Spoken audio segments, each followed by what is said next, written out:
some of this I agree with, some of it I don't. I do think that players today are a little more sensitive, but they're also exposed to a lot more. I was just going to say that. Yep. They're exposed to a lot more. Social media has played a big role in that. But this whole idea that you can't talk ever unless you have a championship is kind of whack. It's kind of like people tell us we didn't play. Correct. Right. And maybe that's why, I feel a little sensitive when that criticism is lobbed. I mean, look, it's not about the championships you win. It's about basketball experience. Now, granted, KD didn't help himself because when he said Shaq had no skills. Like, come on, man. You don't have to go to the extreme. Like, yeah. You can say Shaq wasn't perfect, right, but Shaq had no skill. Yeah, There's this thing called YouTube, in case you forgot. Exactly, and that's when, you kind of lose credibility. So this is not a rings thing. This is a credibility thing.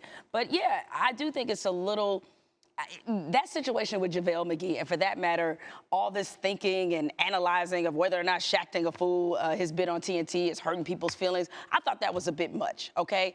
It's funny. It's a blooper reel. Yeah. Sometimes things happen. We make fun of people all the time. We make fun of ourselves. Right. Shaq makes fun of himself. So he had a point there. Yeah, he definitely had a point there. And the one thing I've always appreciated about Shaq, and for that matter, Charles Barkley, those guys, they give it and they receive it. Yep. Meaning, they don't care if you stand up to them because they're going to believe in what they believe and they're going to let it be known. So I can respect that as long as you're not the type of guy that cries and whimpers, to use his words, when somebody criticizes you. My only issue with it, while it was entertaining, it was a powerful quote.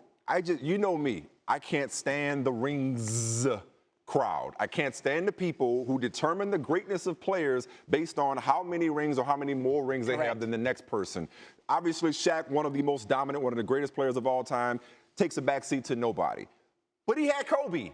He had Phil. Yeah. He had help. Just because somebody else doesn't have a ring, it does not necessarily make them less qualified to discuss basketball. And when a great player like Shaq keeps perpetuating that lazy narrative about if you don't have a ring, you can't talk, or if you didn't play sports, you can't talk about sports, as if the people that's got opinions about politics have all been president. Right. When a great player like Shaq does that, all that does is let the people out there that are fans. Ring hive. Exactly. Well, Michael got 6. LeBron's got 3, and that's it. No, I've never made my MJ over LeBron argument based on 6 versus 3. Never will. Right. Because that's lazy. Yeah.